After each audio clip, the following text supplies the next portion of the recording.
With a little over 2 weeks to go, preparations are in full swing for this year's World Press Freedom Day celebrations, taking place in the Namibian capital, Windhoek, from the 29th to the 3rd of May. While this is a moment to celebrate, the strides made is also an opportunity to reflect and dissect the media freedom challenges facing many African countries.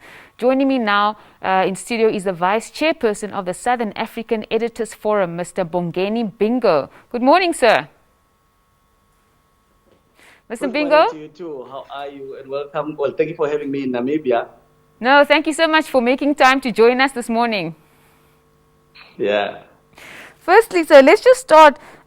What is your impression of the state of media in Southern Africa?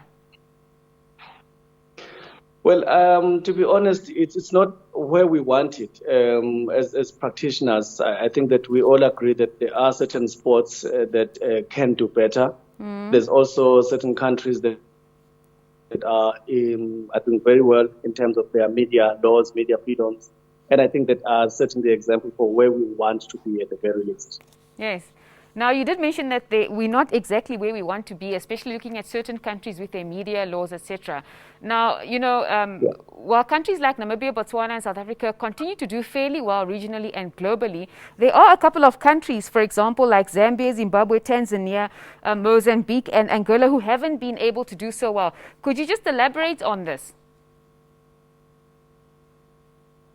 Yeah, look, first of all, I think for some of those countries you're mentioning, there's obviously some contextual background to why they are there. Yes. And I think you will mention some countries like Tanzania who have a multi-party democracy or are seen as a full democratic state.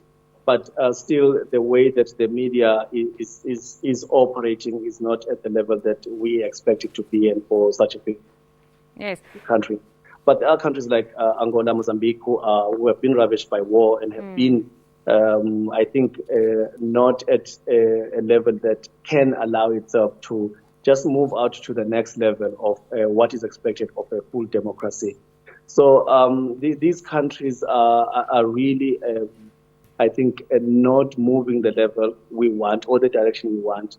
But then there's countries like Zambia and Zimbabwe, where I personally feel that it's really a shame that the media freedoms in those countries are frustrated, are constrained, and journalists are practicing under very difficult conditions. To a large extent, these countries have had a very exemplary media in the past 3 decades. And we always looked in their direction because their journalism is also at a very high level, a high standard. So at this point, you will say that we've gone backwards in those countries, and journalists who are practicing there in those countries are doing really well to just be available to tell the story the way that they can under those conditions. Yeah. Now, Mr. Bingo, before we continue, could you just slightly move a bit back, just so that we can, all the viewers can clearly see who we're speaking to? Yeah, that's perfect. Okay. That's perfect. Thank you so much. Now we have a clear view of who Mr. Bongeni Bingo is. Now let's speak a bit about. Let's look at the regional networks, which I think are very, very important when it comes to bettering media freedom. How can we as Africans strengthen cohesion within these existing networks, for example, like MISA and SABA? Yes, and that's important because those networks have been working towards improving media freedom in all of the countries that we are present. However, there's still a lot of work to do. For the most part, we need to also find the level that we can network among ourselves as organizations. But also we depend largely on individual chapters in the respective countries to work towards improving their own states. So I think at the end of the day, we need to play a much bigger role in engaging our governments to enact laws that allow for media freedom. And we are facing a new war with new media coming in, the internet and social media. So we need to move toward the direction that says invite more people onto the table so we can see how we can improve our media freedom in each chapters that we are in. Yeah, and I'm glad you touched onto media laws. You know, when we look at archaic media laws, what extent can these become a burden to media freedom in Southern Africa? It's not even a burden, eh? It's a serious disservice to the public in this day and age. And I think we must mention that we are now 30 years from the Windhoek Declaration. And what has happened in the time that we were back then? What was the condition then? What's the condition now? And many countries haven't moved towards improving or enacting media laws that allow for media to thrive. And this is not what we were envisioning at the beginning of with the declaration. So for media to thrive, we need to allow, we need to have laws that say you are allowed to do what you want to do. And there's access to information. There's also just plurality in all of the countries. So it is a burden, and I think that it is a frustration for all of us that wants to tell the story, to inform the public of what happens around them, and then also hold governments to account. And for those countries that have done a little bit of moving towards enacting proper laws, they have given and taken on one hand. So we are still in the same position that we were 30 years ago. Now, in your opinion, how big a concern is the lack of access to information laws for the Southern Africa Editors Forum? It's a huge concern. Our members in all of the regions have difficulty in doing what they do. And in fact, if you contextualize that with right now what people are doing with social media, where they are seen as being brave to tell the story of what is happening around them. This is now a disservice to those of us who are in mainstream media, who are trying to do the right way of telling the story. And so this is an area that we need to, I think, converge to find a solution.